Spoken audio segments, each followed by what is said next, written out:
नमस्कार, स्वागत है आप सभी का बायजूस IAS में। हम एक बार फिर प्रस्तुत हैं आपके सामने एक साप्ताहिक सर्वेक्षण के साथ अंतर्राष्ट्रीय घटनाक्रम का, जो अंतर्राष्ट्रीय संबंधों पर प्रकाश डालता है। हमेशा की तरह हमारा प्रयास यह रहता है कि हम उन मुद्दों को, उन व्यक्तियों को और उन घटनाओं को आपके सामने रखें, उनका विश्लेषण करें, जो आपके लिए प्रतियोगी परीक्षाओं के जो प्रत्याशी हैं उनके लिए विशेष रूप से उपयोगी हो। हमारा नज़रिया प्रमुखतः भारतीय राष्ट्रीय हित से जुड़ा रहता है, पर इसके साथ ही हम उस व्यापक संदर्भ को भी देखते हैं जिससे ये घटनाएं अंतर्राष्ट्रीय समीकरणों को, शक्ति समीकरणों को प्रभावित करती हैं, जो बदल रहे हैं, उनके बदलने के कारणों का विश्लेषण करती हैं। तो फिर देर किस बात की, हम लोग शुरू करें।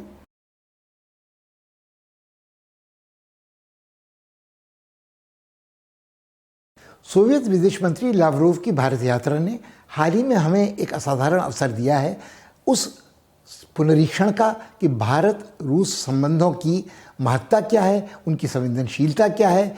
ऐतिहासिक परिप्रेक्ष्य में जो विशेष गाढ़े वक्त में आजमाई दोस्ती भारत और रूस और उसके पहले सोवियत संघ के साथ थी, उसका क्या सामरिक महत्व आज रह गया है। क्या भारत पिछले कुछ दशकों में अमेरिका के इतना करीब चला गया है कि यह दोस्ती आज उतनी महत्वपूर्ण नहीं रह गई है, यह संबंध सामरिक संवेदनशील नहीं रह गया है। और कुछ बातें ऐसी हुई जिन्होंने हमें यह सब सोचने को मजबूर किया है। मगर उससे भी अधिक महत्वपूर्ण बात यह है कि क्या लावरोव की इस भारत यात्रा के संदर्भ में हम भारत और अमेरिका, भारत और रूस के संबंधों के त्रिकोण की बात एक साथ कर सकते हैं, ये एक दूसरे को किस तरह प्रभावित करते हैं। लावरोव जब भारत आए तो कुछ बातें शुरू से ही स्पष्ट हो गई थी कि भारत ने इस बार इस रूसी विदेश मंत्री की यात्रा को उतनी प्राथमिकता नहीं दी है, उतना महत्व नहीं दिया है, स्वागत उतनी गर्मजोशी से नहीं किया गया है जैसा कि हम आदतन रस्म अदायगी के तौर पर करते रहे हैं। कहने को ये कहा जा सकता है कि ये औपचारिकता थी। लावरोव यहाँ इसलिए आए थे कि आने वाले महीनों में जब पुतिन की भारत यात्रा होगी तो उसके लिए ज़मीन तैयार कर सके।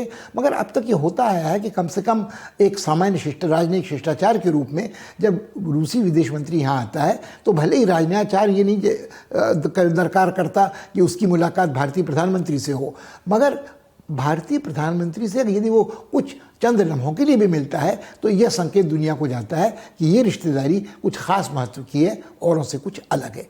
एक तो ये पक्ष था। भारत शायद इस बात से थोड़ा खिन्न था कि उनको इस बात की सूचना संकेत मिल चुके थे कि लावरोव सिर्फ भारत नहीं आ रहे हैं, भारत से आने के बाद लौटते वक्त वो पाकिस्तान जाएंगे। वो पाकिस्तान गए भी, पाकिस्तान में उनका स्वागत अधिक गर्मजोशी से हुआ। पाकिस्तानियों को उन्होंने आश्वासन दिया कि वह वक्त ज़रूरत उन्हें आर्थिक सहायता भी देंगे, सैनिक सामान भी उनके लिए सुलभ कराएंगे।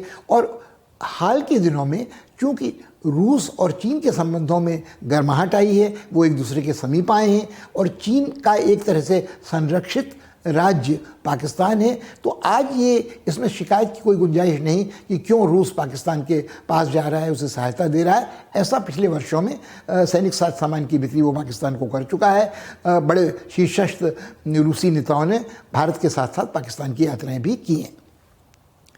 इस बात को अगर आप थोड़ा अलग भी कर लें तो बहुत सारे जब वक्तव्य दिए गए, भारतीय विदेश मंत्री के वक्तव्य में कुछ और चीज़ों को रेखांकित किया गया और कोई विरोधाभास नहीं था, कोई टकराव नहीं था। मगर रूसी विदेश मंत्री ने अपने वक्तव्य में उन्हीं मुद्दों का जब जिक्र किया तो जिन शब्दों का प्रयोग किया उनसे ये स्पष्ट हो गया कि मतभेद कहीं न कहीं ज़रूर है। मसलन जब भारतीय विदेश मंत्री ने हिंद प्रशांत क्षेत्र का जिक्र किया, इंडो पैसिफिक रीजन का, तो उनका इशारा ये था कि इस क्षेत्र में भारत के सामरिक हित हैं और ये वह क्षेत्र है जहाँ चीनी विस्तारवाद और आक्रामकता तेवरों के कारण भारत के लिए चिंता प्रकट हो रही है। भारत के साथ जो मुठभेड़ हिमालयी सीमांत पे हो रही है वो अपनी जगह पर है, मगर भारत के बहुत हित जुड़े हुए हैं इस समुद्री मार्ग से भी, जहां चीन अपना क्षेत्र, अपना दावा फैलाता चला जाता है। रूसी विदेश मंत्री ने हिंद प्रशांत क्षेत्र की जगह एशियाई प्रशांत क्षेत्र अर्थात एशिया पैसिफिक रीजन का प्रयोग किया, मुहावरे का, जो उनका पारंपरिक मुहावरा है। ये अमेरिकनों ने शुरू किया था हिंद प्रशांत महासागर का जिक्र करना, भारत को अपनी ओर आकर्षित करने के लिए, उसे क्वाड की सदस्यता देने के लिए। तो जहाँ तक रूसी हैं उनका मानना ये है कि भारत अनेक एशियाई देशों में एक है, जिनमें चीन भी है, जापान भी है, इंडोनेशिया भी है, जिनके हित इस क्षेत्र में जुड़े हैं समुद्री सामरिक लक्ष्य में, और भारत के कोई ख़ास हित अलग से वो स्वीकार करने को तैयार नहीं है। इसी तरह जब जिक्र हुआ तो कुछ पुरानी बातें कुरी दी गई कि उत्तर दक्षिण गलियारा, जो नॉर्थ साउथ कॉरिडोर रूस बहुत पहले से बात करता आया है, और उस तापी पाइपलाइन की जो कई देशों से होकर गुजर के गैस और पाइप भारत तक लाएगी। मगर आज ये दोनों बातें इतनी पुरानी पड़ चुकी हैं कि किसी को, एक तो पूरा जो विमर्श है वो ईंधन जो है वो कार्बन प्रसारित करने वाले ईंधनों से हटकर स्वच्छ ऊर्जा की ओर जा रहा है, तो ये गैस हो या पाइपलाइन हो, और जो स्थिति राजनीतिक आज भी अस्थिर है अफगानिस्तान में, पाकिस्तान में, इसको देखते हुए ये कहना बड़ा कठिन है। और ईरान में कि ये जो पाइपलाइन की कल्पना की गई थी उस समय जब रूस का आधिपत्य था, रूस अमेरिका के बाद नंबर 2 शक्ति लगभग बराबरी की थी, महाशक्ति था। आज रूस इस बात को स्वीकार कर रहा है कि हर सामरिक मोर्चे पर, खासकर एशिया में, चीन पहल करता है और रूस उसका समर्थन करता है। तो वो आज स्थिति वो नहीं है जो पहले कभी थी, जब भारत रूस संबंधों में इन 2 परियोजनाओं का जिक्र होता था। अब बात आगे बढ़ाने के पहले हमको कुछ और बातों में ऐतिहासिक परिप्रेक्ष्य को समझना ज़रूरी है। जिस समय भारत आज़ाद हुआ, शीत युद्ध की शुरुआत हो चुकी थी। भारत के नेताओं ने तय किया था कि वो गुटनिरपेक्ष रहेंगे, वो 2 बड़ी शक्तियों के, महाशक्तियों के संघर्ष के दायरे से बाहर रहेंगे, आउटसाइड द कॉन्टेस्ट मुहावरे का प्रयोग किया जाता था। और इस नीति ने असमंजस में डाला था अमेरिकी विदेश मंत्री डलिस को भी, जिनका मानना था जो हमारे साथ नहीं है वो हमारा शत्रु है। और ऐसे ही कुछ समस्या सोवियत नेताओं की भी थी, जिन्हें लगता था कि नेहरू अंग्रेज़ी दाँ हैं, अंग्रेज़ परस्त हैं, और वो उनका स्वाभाविक झुकाव अपने समाजवादी दावे के बावजूद पश्चिमी खेमे की ओर है। जिस बात ने 1950 और 60 के दशक में भारत और सोवियत संघ को एक दूसरे के बहुत करीब ला दिया था, वह यह था तथ्य कि जब सोवियत नेताओं को इस बात का भरोसा हो गया कि भारत वास्तव में तटस्थ है, अमेरिकी खेमे के साथ नहीं है, तो उन्होंने उसे वह सहायता देना स्वीकार किया जो पश्चिमी खेमे से उसे नहीं मिल रही थी। इसमें सबसे महत्वपूर्ण पक्ष था सुरक्षा परिषद में सोवियत वीटो का प्रयोग कर भारत को उस दुष्चक्र से निकालना जिसमें फंसाने का प्रयत्न पश्चिमी देश कर रहे थे, पाकिस्तान का समर्थन करते हुए कश्मीर विवाद के लिए सुरक्षा परिषद के मंच को इस्तेमाल कर रहे थे। भारत इसके लिए आभार मानता रहा और बाद में जिन जिन आर्थिक विकास के क्षेत्रों में भारत की ज़रूरतें थीं और पश्चिम उसे संयंत्र नहीं दे रहा था, वो इस्पात हो, वो रासायनिक उर्वरक हो, वो प्राण रक्षक दवाइयाँ हों, वो वैक्सीनें हों, वो सैनिक साज सामान हो, वो वायुयान हो, वो परमाणुविक ऊर्जा हो, वो अंतरिक्ष अन्वेषण हो, वो तेल और गैस का अन्वेषण हो, इन सारे क्षेत्रों में रूस ने बड़े बड़े संयंत्र भारत को सुलभ कराए और भारत को न केवल संयंत्र सुलभ कराए, उस टेक्नोलॉजी का हस्तांतरण भी किया जिसके कारण भारत कुछ वर्षों में इन क्षेत्रों में आत्मनिर्भर हो सका। जैसे जैसे ये संबंध घनिष्ठ हुए, ये रिश्तेदारी सामरिक महत्व की होती चली गई। मगर वास्तव में जिस एक घटना ने इस रिश्तेदारी का कायाकल्प किया वो 1970-71 का प्रकरण था, जब पाकिस्तान ने वंशनाशक नरसंहार पूर्वी बंगाल में शुरू किया, बांग्ला मुक्ति अभियान शुरू हुआ, मुक्ति संग्राम शुरू हुआ और भारत को मानवीय आधार पर उस पर हस्तक्षेप करना पड़ा। पाकिस्तान ने भारत पर हमले की तैयारियां की, भारत इस सामरिक संकट के प्रति जागरूक था, अमेरिका ने उसका भयोदोहन करने का प्रयास किया, अपनी जंगी जहाज भेजकर बंगाल की खाड़ी में भारत पर दबाव डालने की कोशिश की। श्रीमती इंदिरा गांधी इस धौंस धमकी से डरी नहीं, क्योंकि उन्होंने सोवियत संघ के साथ एक विशेष मैत्री और शांति संधि पर हस्ताक्षर कर लिए थे, जिसमें ये बात तय की गई थी कि यदि कोई भी देश इनमें से किसी देश पर आक्रमण करेगा तो दूसरा उसके साथ खड़ा होगा। अब कुछ लोगों का ये मानना है, वो आलोचना करते हैं कि इस समय से भारत गुटनिरपेक्ष नहीं रहा और वो सोवियत संघ के साथ एक तरह से पक्षधर हो गया था। मगर नेहरू की जो परिभाषा स्वयं गुटनिरपेक्षता की थी वह यह थी कि गुटनिरपेक्षता का अर्थ तटस्थता नहीं है, गुटनिरपेक्षता का अर्थ है भारत के राष्ट्रीय हित में हर परिस्थिति को देखते हुए, उसका विश्लेषण करते हुए एक अपने विवेक से निर्णय लेना। तो उस समय के संदर्भ में ये निर्णय बहुत वाजिब था और भारत को इससे बहुत मदद हुई। कई दशक तक ये मैत्री संधि अपनी जगह पर बरकरार रही, पर धीरे धीरे जैसे जैसे अंतर्राष्ट्रीय घटनाक्रम में परिवर्तन हुआ, भारत ने इसको फिर से जारी करने का कोई प्रयास नहीं किया। दूसरी ओर जब अमेरिकी चीनी संबंधों में सामान्यीकरण की प्रक्रिया शुरू हुई, निक्सन और किसिंजर के बीजिंग दौरे के बाद, रूस को इस बात के लिए मजबूर होना पड़ा सोचने के लिए कि अंतर्राष्ट्रीय घटनाक्रम बदल रहा है और जो तनाव शैथिल्य का दौर आया शीत युद्ध समाप्त होने के बाद, उसमें अमेरिका के साथ रूस के संबंध भी अपेक्षाकृत पहले से सहज हो गए। तो उस स्थिति में जो भारत का महत्व था रूस के लिए, रूस का जो महत्व था भारत के लिए, वो उसका थोड़ा अवमूल्यन निश्चित रूप से हुआ।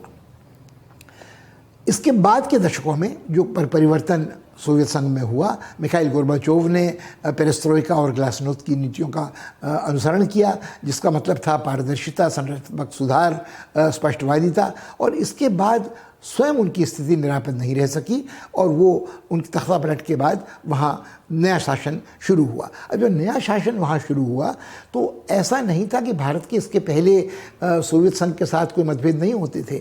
जब सीमित संप्रभुता के सिद्धांत का प्रतिपादन ब्रेजनेव ने किया, भारत ने उसका समर्थन नहीं किया।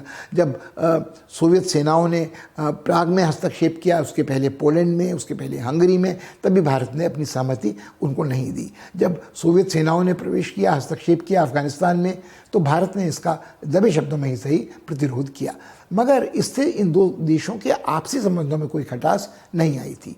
मगर जब सोवियत संघ में आर्थिक मंदी का दौर आया और राजनीतिक अस्थिरता का दौर आया, तब ग्लासनोस्त और पेरेस्ट्रोइका भुला दिए गए और सोवियत समाज में एक संकट उपस्थित हो गया। उस समय भारत जो सैनिक साज सामान की खरीद करता था, उस विदेशी मुद्रा का अर्जन सोवियत संघ के लिए बहुत महत्वपूर्ण हो गया था और बाद के वर्षों में जो अरबों डॉलर का निवेश भारत ने साइबेरिया में, साखालिन में तेल गैस के शोध के लिए किया, वह भी महत्वपूर्ण था। चाहे वो जंगी जहाज़ों को ले जाने वाले पोत हों, एयरक्राफ्ट कैरियर्स हों, मार्शल गोर्शकोव जैसे, जिनका और कोई ख़रीदार नहीं था और जिनको भारत को देने में बहुत देर लगी, उसकी मुद्रास्फीति के कारण कीमत बढ़ती चली गई, कुछ असंतोष भी हुआ। मगर इस पूरे दौर में परमाणविक ऊर्जा के विकास में रूस ने भारत की मदद की। प्लूटोनियम पर आधारित हार्ड वाटर वाले संयंत्र बनाए जा सके और अंतरिक्ष अन्वेषण में रूसी रॉकेटों पर बैठकर ही भारतीय अंतरिक्ष यात्रियों ने पृथ्वी के चक्कर लगाए। तो ये सारी बातें ऐसी थीं कि टेक्नोलॉजी का हस्तांतरण इन सारे क्षेत्रों में, चाहे वो जंगी जहाज हों या उनके कलपुर्जों की सप्लाई हो, आपूर्ति हो, रूस करता रहा सहर्ष। ये ऐसा दौर था जब भारत और रूस दोनों एक दूसरे पर निर्भर थे, एक तरह से ऐसा कहना चाहिए। मगर जब से पुतिन ने वहाँ सत्ता ग्रहण की तो दो परिवर्तन वहाँ आए हैं। एक तो पुतिन के लिए यूरेशियाई रूस का जो यूरोपियन हिस्सा है वो अधिक महत्वपूर्ण है। जहाँ तक एशियाई हिस्सा है वो इसको स्वीकार करने को तैयार हैं कि यदि चीन और रूस के संबंध मधुर हैं, उसमें सोवियत चीनी विवाद विग्रह जैसी स्थिति नहीं है जो उसूरी नदी तट पर सैनिक मुठभेड़ हुई थी, तो उनको ये चिंता करने की ज़रूरत नहीं है। जब तक सोवियत संघ के दिनों से आज तक जो हित रूस के हैं वो इस क्षेत्र में, प्रशांत क्षेत्र में या एशियाई क्षेत्र में निरापद रहते हैं। उसी तरह चीन का ये मानना है कि जब तक यूरोपीय समुदाय के देश, बड़े बड़े देश फ्रांस और जर्मनी समेत जो नेता हैं समुदाय के, वो रूसी गैस और तेल और पर अपनी ऊर्जा सुरक्षा के लिए निर्भर हैं, तो उनको बहुत चिंतित होने की ज़रूरत नहीं कि रूस किस तरह के जुझारू तेवर इस क्षेत्र में अपना रहा है। अब इस घटनाक्रम को यदि आप ध्यान में देखें और फिर लौटें लावरोव की भारत यात्रा के संबंध में, तो कई चीज़ें ऐसी जिनका जिक्र फिर बारंबार हुआ। लावरोव ने इस बात का जिक्र किया कि परमाणविक ऊर्जा हो, अंतरिक्ष अन्वेषण हो, भारत और रूस के संबंध बहुत घनिष्ठ हैं। ब्रह्मोस जैसे मिसाइल दोनों एक तरह से सहकार से बना रहे हैं। मगर और स्पुतनिक 5 जो वैक्सीन है कोविड की, उसके भारत में निर्माण के लिए भी एक संवाद शुरू हो गया है। उसको भारत को ज़रूरत के अनुसार उसकी आपूर्ति के लिए भी बात होने लगी है। मगर यहाँ भी ऐसा नहीं है कि मतभेद नहीं है, क्योंकि भारत चाहता है कि हर बार टेक्नोलॉजी का हस्तांतरण हो ताकि भारत आत्मनिर्भर बन सके किसी भी क्षेत्र में। रूस का ये मानना है कि जिस कीमत पर भारत सरकार चाहती है उसे ये वैक्सीन दी जाए, वो घाटे का सौदा है। और इसके अलावा जो एक वैक्सीन युद्ध और वैक्सीन राजनय आजकल चल रहा है कि एक वैक्सीन बनाम दूसरी वैक्सीन, तो राष्ट्रीयता का जो संघर्ष वैक्सीन के साथ जुड़ गया है उसको भी भुलाना असंभव है। अब इसी तरह यदि आप परमाणविक ऊर्जा की बात करें तो एक युग था, एक दौर था जब रूस का पूरा समर्थन भारत को परमाणविक ऊर्जा के विकास के लिए मिलता था। हार्ड वाटर संयंत्र थे, प्लूटोनियम वाले फास्ट ब्रीडर रिएक्टर थे। मगर जब से परमाणविक अप्रसार संधि को लेकर एक सहमति सारी महाशक्तियों में बनी है कि भारत ने इस संधि पर हस्ताक्षर नहीं किए हैं, और उसने जब ये घोषणा की कि उसने परमाणुविक अस्त्रों का निर्माण कर लिया है तो वो उस समय सीमा के बाहर जा चुका था जब उसे परमाणुविक अस्त्र संपन्न राज्य के रूप का दर्जा दिया जा सकता। परमाणुविक ईंधन की सप्लाई के संदर्भ में जो तनातनी चली है उसमें चाहे रूस हो, चाहे अमेरिका हो, चाहे कनाडा हो या अन्य कोई यूरोपीय देश फ्रांस जैसे हों, वो नानुच करते रहे हैं और एक तरह से भारत के सामने गाजर झुलाया जाता रहा है कि यदि वो अपने परमाणुविक कार्यक्रम पर रोक लगाने को तैयार हो जाएगा तो उसको ये परमाणुविक ईंधन भी मिल जाएगा, उसको जो टेक्नोलॉजी के प्रतिबंध उस पर लगाए गए थे पोखरण 1 और 2 के बाद वो भी हटा दिए जाएंगे। ये बातें आज भी अपनी जगह पर भारत और रूस के बीच में मतभेद का कारण बनी हुई हैं। अब एक और बात है, इसी समय जब ये घटनाक्रम चल रहा था तो भारत ने ये जानना चाहा कि क्या जो चीन और रूस की नज़दीकी हो रही है कहीं वो किसी सैनिक संगठन की शुरुआत तो नहीं है। और इसी तरह जो रूसी विदेश मंत्री थे उन्होंने ये बात स्पष्ट करने की कोशिश की कि रूस बिल्कुल नहीं चाहता है कि इस क्षेत्र में शीत युद्ध के समय का नेटो जैसा कोई सैनिक संगठन बने, जो कोई ऐसा गठबंधन हो जो किसी यहाँ के स्थानीय देश के खिलाफ हो। इशारा साफ है, वो क्वाड और चीन के बारे में जुड़ा हुआ था। अमेरिका अब तक निरंतर इस बात के लिए प्रयास करता रहा है कि भारत क्वाड का एक प्रमुख सदस्य है, चीन को संतुलित करने के लिए वही सबसे ताकतवर शक्ति साझेदार अमेरिका का हो सकता है। मगर उसने ये फैसला पता नहीं इस बीच क्यों किया कि जब लावरोव की भारत यात्रा हो रही थी तो एक अमेरिकी जंगी जहाज ये खोज करने चला कि अबाध जहाजरानी भारत के विशेष आर्थिक क्षेत्र में इकोनॉमिक एक्सक्लूसिव जोन में हो सकती है कि नहीं हो सकती है। और इस बार उसने ये भी घोषणा की कि इस जहाज की आवाजाही के बारे में कोई सहमति भारत से नहीं ली गई थी। जब भारत ने इस बात पर थोड़ा आक्रोश प्रकट किया तो अमेरिका का दो टूक मुंहफट जवाब ये था, ऐसा तो अतीत में होता रहा है और पहले भी हमने कभी कोई सहमति लेने की ज़रूरत नहीं समझी है। जो सबसे बुरा संकेत इसमें गया वो ये था कि भारतीय अब तक ये सोचते थे कि उनको बराबरी का दर्जा क्वाड में दिया जा रहा है। आज लोग ये सोचने को मजबूर हैं कि जो पाकिस्तानी राष्ट्रपति फील्ड मार्शल अयूब खान की एक आत्मकथा थी उसका शीर्षक था कि अमेरिकी क्या हैं, वो दोस्त हैं कि मालिक हैं, फ्रेंड्स नॉट मास्टर्स। तो आज भारत ये सोचने को मजबूर है कि क्या उसका दर्जा भी दोयम दर्जा नहीं है क्वाड में, कि अमेरिका जो चाहेगा वो करेगा। और अमेरिका बारंबार इस बात को दोहराता रहा है कि वो एक नियम विनियम अंतर्राष्ट्रीय विधि पर आधारित अंतर्राष्ट्रीय व्यवस्था का समर्थक है, रूल बेस्ड सिस्टम का। मगर आज ये सवाल भी पूछा जा रहा है कि रूल किसके बनाए होंगे, ये नियम ये कानून किसका होगा, या अमेरिका की तेवर हमेशा की तरह जिसकी लाठी उसकी भैंस वाले रहेंगे। अमेरिका ने बिल्कुल फ़र्क नहीं किया है विरोधियों, विपक्षियों, प्रतिद्वंदियों और मित्रों, संभावित साझेदारों में। एडवर्सरीज और एनिमीज़ का अंतर वो भूल गया है। तो एक तरह से जो ये तेवर अमेरिकियों के हैं वो चिंताजनक इसलिए है कि क्या अमेरिकी चीन के साथ अपने संबंधों को सामान्य बनाने के लिए एक बहुत ही नाजुक और जोखिम भरी रणनीति अपना रहे हैं कि एक और वो संकेत चीन को देंगे कि हम लोग एक दूसरे के प्रतिद्वंदी हैं मगर बैरी नहीं है, दूसरी ओर वो आर्थिक निषेध नहीं घटाएंगे पर चीन को ये संकेत भी देंगे कि वो चीन और भारत को इस क्षेत्र में तराजू के पलड़े पर समान रूप से तोलते हैं। तो ये भारत के लिए निश्चित रूप से चिंता का विषय होगा और भारत आने वाले दिनों में यह सोचने को विवश होगा कि हमने यदि रूस के साथ अपनी मैत्री को थोड़ा प्राथमिकता देने में कमी कसर की है तो क्या हमने सारे, जो अंग्रेज़ी मुहावरा है, अपने सारे अंडे एक अमेरिकी टोकरी में तो नहीं डाल दिए हैं और हमारे पास कोई विकल्प अब नहीं बचा रहता है। बहुत ज़्यादा जगह हमारे पास नहीं है राजनयिक अपने लिए विकल्प नए तलाशने की। जापान एक ज़माने में मोदी जी ने तलाशा था, एक ज़माने में चीनी शी जिनपिंग को उन्होंने आकर्षित करने की कोशिश की थी। अमेरिकी राष्ट्रपति तो निश्चित रूप से, चाहे वो ओबामा हो या ट्रंप हो या बाइडेन हो, वो उनके साथ एक अंतरंगता उनकी नज़र आती है। पर इस तरह की अंतरंगता, व्यक्तिगत आत्मीयता न तो भारतीय प्रधानमंत्री की पुतिन के साथ है और न ये सारा घटनाक्रम बहुत आश्वस्त करने वाला है। आने वाले दिनों में भारत को बहुत सूझबूझ कर अपने कदम रखने होंगे।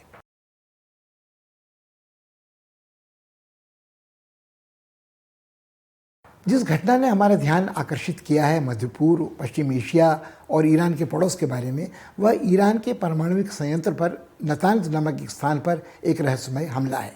ऐसा पहली बार नहीं हो रहा है। जब से ईरान का परमाणविक कार्यक्रम शुरू हुआ, और विडंबना यह है कि यह परमाणविक कार्यक्रम 1960 के दशक में अमेरिका की सहायता से शुरू हुआ था, जब ईरान पर रज़ा शाह पहलवी राज करते थे। मगर जब एक दशक बाद वहाँ तख्ता पलटा और इस्लामी क्रांति का प्रवेश हुआ, मुल्लाओं मौलवियों का शासन, खमेनियों का वहाँ आना शुरू हुआ, तो इमामों का, तो अमेरिका ने अपना हाथ पीछे खींच लिया और इस परमाणविक कार्यक्रम को अधर में ही लटका दिया। ईरान विवश हुआ इस कार्यक्रम को जारी रखने के लिए पाकिस्तान के परमाणविक तस्कर वैज्ञानिक AQ खान की सहायता लेने के लिए। कुछ मदद उसने उत्तर कोरिया से ली, कुछ मदद उसने चीन से ली, और इस तरह से उसने अपने परमाणविक कार्यक्रम को जारी रखा। और जैसे जैसे ये कार्यक्रम आगे बढ़ा, अमेरिका का शक उसके बारे में बढ़ता चला गया। और अमेरिका का शक बढ़ने का एक कारण यह भी था कि अमेरिका का वरदहस्त इजराइल की पीठ पर था, और इजराइल शुरू से घोषणा करता रहता है कि ईरान के परमाणविक अस्त्रों का सबसे बड़ा खतरा उसे है, उसका अस्तित्व संकट में पड़ सकता है। और वो एक बड़े विचित्र सिद्धांत का प्रतिपादन करता है कि पहले ही हमला कर, प्रिएम्प्टिव स्ट्राइक कर, वह ईरान के इस परमाणविक कार्यक्रम को तहस नहस करना चाहता है। ऐसे हमले पहले हुए भी हैं। उसने सेबोटाज का प्रयत्न किया है कई बार। फखरीजादे जैसे जो शीर्षस्थ परमाणु वैज्ञानिक ईरानी थे, उनकी हत्या कर दी गई है। कई बार छोटे वैज्ञानिकों की हत्या की गई है। कई बार कुछ विश्वासघातियों की मदद कर धमाके पैदा किए गए हैं संयंत्रों में, और ईरान को मजबूर होकर एक पहाड़ी की तलहटी में ज़मीन के नीचे बड़े बड़े सेंट्रीफ्यूज स्थापित करने पड़े हैं। अब जिस तरह की बिजली बत्ती इस बार वहाँ गई, जिसके बारे में शुरू में लोगों को लग रहा था कि रात भर जब वहाँ बत्ती गुल हुई नातांज में, तो शायद वो आकस्मिक थी, दुर्घटना थी या मशीन की खराबी थी। मगर अब तक ये बात स्पष्ट हो चुकी है कि ये एक साइबर हमला था जो ईरान के इंडस्ट्रियल कंट्रोल सिस्टम पर किया गया था।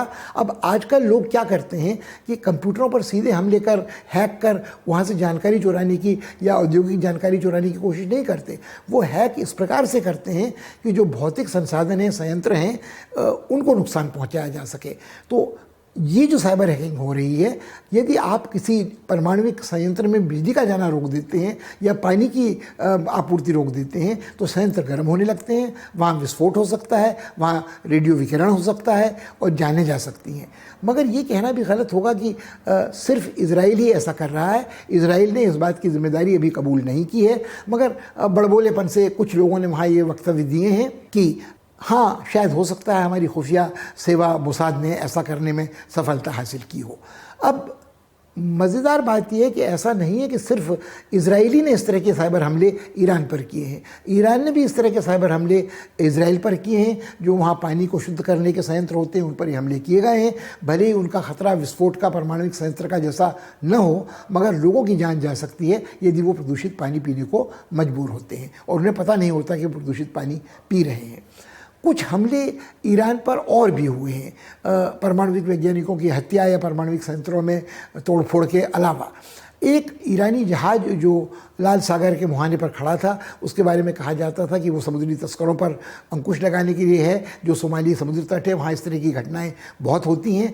मगर उसी जहाज़ के बारे में इजरायलियों का और औरों का मानना था कि उसका दुष्प्रयोग करते हैं ईरानी, नज़र रखने के लिए, समर्थन देने के लिए यमन में हूदियों को, जो सऊदी अरब के खिलाफ संघर्ष कर रहे हैं और जिनका पड़ा ईरान के समर्थन के कारण निरंतर भारी हो रहा है। उनका दुस्साहस बढ़ता जा रहा है। वो चालक रहित विमान, ड्रोन्स के द्वारा हमले करते हैं सऊदी तेल संयंत्रों पर, और एक से अधिक बार उनको शिकार होना पड़ा है सऊदियों को इन ईरान प्रायोजित हमलों का। इस बार इस जहाज़ पर हमला किया गया, लिम्पिट सुरंगें उसके ऊपर चिपका दी गई जो चुंबकीय होती हैं, मगर जहाज़ को ज़्यादा नुकसान नहीं हुआ, जान नहीं गया, और ईरान का कहना है कि वो बदस्तूर इसकी तैनाती वहाँ बरकरार रखेगा।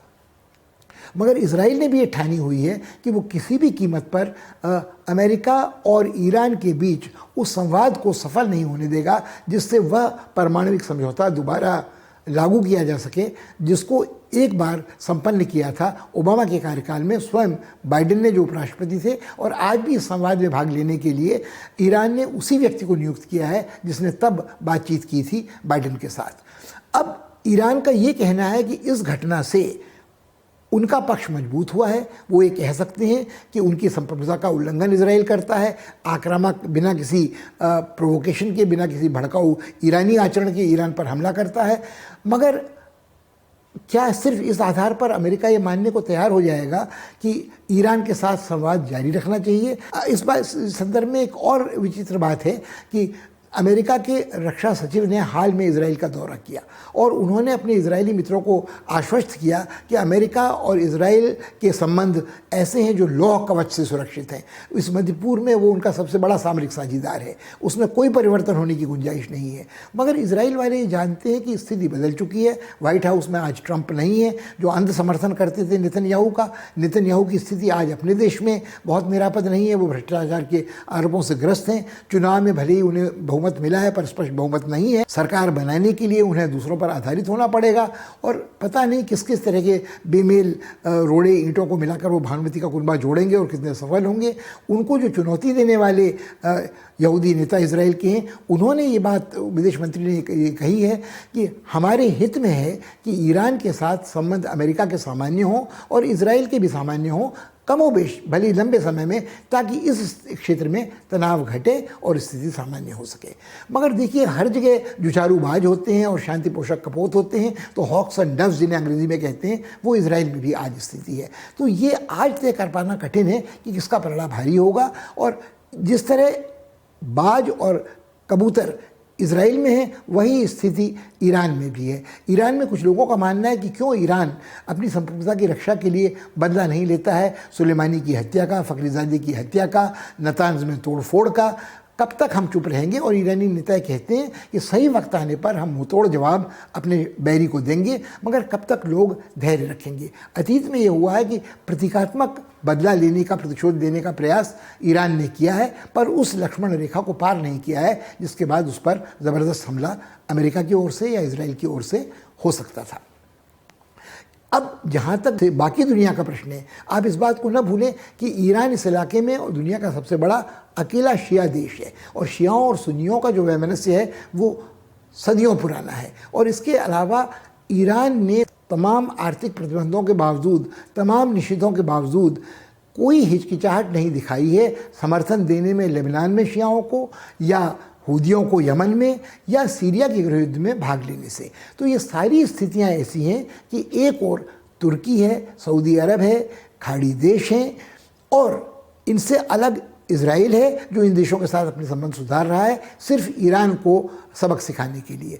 और ईरान जानता है कि अमेरिका ने उस पर जो प्रतिबंध लगाए थे उसके कारण उसको विदेशी मुद्रा के अर्जन में नुकसान हुआ है, उसके तेल के निर्यात में नुकसान हुआ है, उसे प्राण रक्षक औषधियाँ खरीदने में नुकसान हुआ है। आज वो कह रहा है कि हम अपनी वैक्सीन खुद बना रहे हैं। और जिस साइबर हमले का हमने वर्णन किया कुछ देर पहले, उस साइबर हमले का मुकाबला करने के लिए जो सॉफ्टवेयर होता है उसका आयात भी करने में ईरान असमर्थ रहा है, क्योंकि ईरान का जो इंडस्ट्रियल कंट्रोल सिस्टम है वो सीमेंस कंपनी का दिया हुआ बरसों पुराना है, जो एक जर्मन कंपनी है जिसकी पूरी जानकारी इजराइल को है। उसमें वो घुसपैठ कर सकते हैं, हैकिंग कर सकते हैं, पर पता नहीं कब ईरान इस हालत में होगा कि वो इसका समर्थन कर सके। एक जो बड़ी रुकावट इस संवाद के दौरान है वो ये है कि ईरानियों का कहना है कि पहले बाइडेन या अमेरिकी पक्ष उन आर्थिक प्रतिबंधों को हटा ले जो ट्रंप ने अतिरिक्त लगाए थे, उसके बाद वो ये उम्मीद करे कि ईरानी कुछ रियायत अपनी ओर से करेंगे।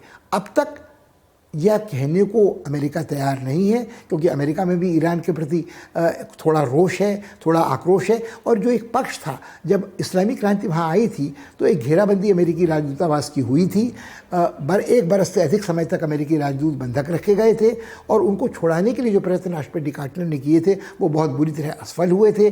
जो बैंक में निधियां थी ईरान की, उन्हें रोक लिया गया था और बड़े लंबे परामर्श के बाद ही कुछ रियायत उसमें हो सकी। जहां तक दक्षिण कोरिया का प्रश्न है, वहां अरबों डॉलर ईरान के आज भी जब्त हैं, क्योंकि अमेरिका नहीं चाहता कि कोई भी देश ईरान के साथ सामान्य आर्थिक व्यापार या आयात निर्यात के रिश्ते कर सके। स्वयं भारत इसका शिकार रहा है अमेरिकी दबाव में, चाहे वो कितना ही अप्रत्यक्ष हो। भारत ने अपने तेल आयात में ईरान से कटौती की है। कभी हम 18 से 19% अपनी ऊर्जा ज़रूरत की आपूर्ति वहाँ से करते थे। सदियों पुराने हमारे सांस्कृतिक संबंध ईरान के साथ हैं। ईरान के बाद शियाओं का सबसे बड़ा जमघट भारतवर्ष में है। मगर ये सब बातें दरकिनार हैं। सांस्कृतिक संबंध हो या आर्थिक व्यापार हो, सामरिक संवेदनशीलता की कसौटी अंतर्राष्ट्रीय राजनीति में सबसे महत्वपूर्ण होती है और उसमें हमको तराजू के पलड़ों पर तोलना पड़ता है कि किसके साथ हमारे संबंधों की नज़ाकत, संवेदनशीलता और महत्व अधिक है। तो भारत के संबंध अमेरिका के साथ अधिक महत्वपूर्ण है, भारत के संबंध सऊदी अरब और खाड़ी देशों के साथ अधिक महत्वपूर्ण है, जहाँ बड़ी संख्या में भारतीय आप्रवासी रहते हैं। मगर कुछ मनमुटाव के कारण भी हैं। सऊदी अरब ने भारत को निराश किया है। ओपेक ने जब तेल के उत्पाद में कटौती की तो भारत की ज़रूरतें पूर्ति करने में उसने अपनी असमर्थता जग जाहिर कर दी। घुमा फिरा कर ईरान से तेल के आयात पर रोक लगाने के बाद और सऊदी अरब से थोड़ा निराश होने के बाद झक मार कर भारत को निर्भरता अपनी बढ़ानी पड़ी है अमेरिकियों के ऊपर। तो ये सारी चीज़ें ऐसी हैं जो कहीं ना कहीं भारत की ऊर्जा सुरक्षा से जुड़ती हैं। इस पूरे इलाके में काम करने वाले प्रवासी भारतीयों पर, आप्रवासी भारतवंशियों पर, उनके हितों के साथ जुड़ी हुई हैं। और कहीं ना कहीं जो चीन कोशिश कर रहा है कि पाकिस्तान और ईरान के जरिए एक गलियारा, जो चीन पाकिस्तान आर्थिक गलियारा है, उसके जरिए भारत पर या ग्वादर के बंदरगाह पर घेराबंदी करता है। ये सब पक्ष कहीं न कहीं ईरान के साथ जुड़ते हैं। जहाँ कभी भारत 4 बार में बंदरगाह के उच्चीकरण में काम कर रहा था, उससे हम अब लगभग बाहर निकल चुके हैं। तो भारत को न केवल अपने संबंधों के बारे में ईरान के प्रति सोचना है, भारत को ईरान के जो बदलते शक्ति समीकरण हैं, वो शक्ति समीकरण अमेरिका के साथ अगर बदलते हैं तो कितनी देर तक इजराइल भया दोहन अमेरिका का कर सकता है, कितनी देर तक यहूदी पूंजीपति जो अमेरिका में या वहाँ का मीडिया सक्रिय है अमेरिका पर दबाव डाल सकता है, या जिस तरह का सामान्यीकरण MBS मोहम्मद बिन सलमान जो युवराज हैं सऊदी अरब के, और जो कुशनर थे, जो दामाद थे ट्रंप के, उनके मध्यस्थता के कारण जो संबंधों में सामान्यीकरण की प्रक्रिया नेतन्याहू के इजराइल से शुरू हुई थी, वो कितनी देर तक रह सकती है। इस घटनाक्रम को कहाँ तक प्रभावित करेंगी घटनाएँ सीरिया के गृह युद्ध की और तनाव अन्यत्र यमन की, ये सब हमें देखना होगा, गंभीरता के साथ इनका विश्लेषण करना होगा।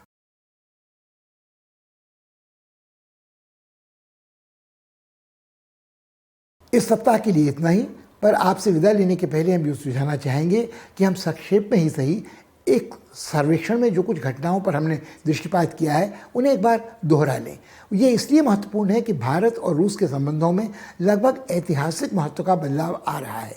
आज भी हम एक दूसरे के समीप हैं, गाढ़े वक्त में आजमाई हुई दोस्ती है, पुराने दोस्त हैं, मगर आज हमारे नए दोस्त भी जो बन रहे हैं, तो हमें कहीं ना कहीं तराजू के पलड़े पर तोलना पड़ेगा कि हमारे लिए कौन दोस्त अधिक महत्वपूर्ण है, आर्थिक दृष्टि से, सामरिक दृष्टि से, राजनयिक दृष्टि से। नया दोस्त अमेरिका या पुराना दोस्त रूस। अब अमेरिका भी आज कोई नया दोस्त नहीं है। 21वीं सदी के शुरू से, बल्कि उसके पहले से ही भारत ने अपने संबंधों का सुधार अमेरिका के साथ शुरू कर दिया था और हम अमेरिका के करीब निरंतर जाते रहे हैं। NDA के पहले कार्यकाल से ही, बल्कि शायद उसके पहले भी इसकी शुरुआत हो चुकी थी। मगर क्या इस संबंध के कारण हम अपने दूसरे राजनीतिक संबंधों को जोखिम में डाल सकते हैं? क्या हम रूस के साथ अपने संबंधों को रुखाई के साथ पेश आ सकते हैं? क्या हम उसमें सुधार की प्रतीक्षा नहीं कर सकते हैं? क्योंकि यदि रूस और चीन एक दूसरे के करीब आ रहे हैं और पुतिन यह बात स्वीकार करने को तैयार नजर आते हैं कि वो फिल वक्त थोड़ा कनिष्ठ साझेदार बनने को तैयार हैं और चीन को सामने आने का मौका देंगे, और वो अपनी रुचि यूक्रेन में, यूरोप में, क्रीमिया में अन्यत्र दर्शाएंगे और एशियाई भूभाग पर अपने सहयोगी मित्र चीन को काबिज होने देंगे, ये स्थिति कब तक रूसी बर्दाश्त करेंगे और कब तक चीन अपने अर्थव्यवस्था के संकटों का समाधान करता रहेगा? कोविड की चपेट में आने के बाद उसका दावा ही है कि उसकी आर्थिक प्रगति की दर हो रही है, मगर कितने समय तक जो उसने अपने को फैला रखा है दुनिया भर में वन बेल्ट वन रोड परियोजना के कारण। और इसका कारण सिर्फ ये नहीं कि चीन आर्थिक संकट झेल रहा है, बल्कि चीन के जो साझेदार थे उन सबकी सरकारें कहीं न कहीं अफ्रीका में या एशिया में संकटग्रस्त हैं, और पाकिस्तान जैसा देश जो उस पर आश्रित है, जो अरबों डॉलर की सहायता पचा जाता है और फिर भी कोई सुधार वहाँ होता नज़र नहीं आता। तो कितनी देर तक और कितनी दूर तक चीन अपने सामरिक हितों की रक्षा के लिए इस आर्थिक खर्च को बर्दाश्त कर सकेगा, अपनी सामाजिक समरसता को बनाए रख सकेगा, वो सिंकियांग हो, वो तिब्बत हो, वो हांगकांग हो या ताइवान को लेकर हो, ये सब बातें देखने लायक होंगी। तो इस क्षेत्र में भी भारत को सोचने की ज़रूरत है कि किस तरह की रिश्तेदारी उसकी होगी। जिस तरह का संबंध ईरान का पश्चिम एशिया के और देशों के साथ है, हमारे संबंध ईरान के साथ रहे हैं, या हमारे संबंध जो इस दक्षिण पूर्व एशियाई क्षेत्र में हैं और जो संकटग्रस्त चीन के आक्रामक व्यवहार के कारण आसियान देश हैं, क्या उनका प्रभाव कहीं ना कहीं इन समीकरणों पर पड़ेगा, वो हमारे लिए एक चिंता का विषय है और इसके बारे में हम आने वाले दिनों में विचार विमर्श करते रहेंगे। अभी इतना ही, विदा दीजिए, धन्यवाद।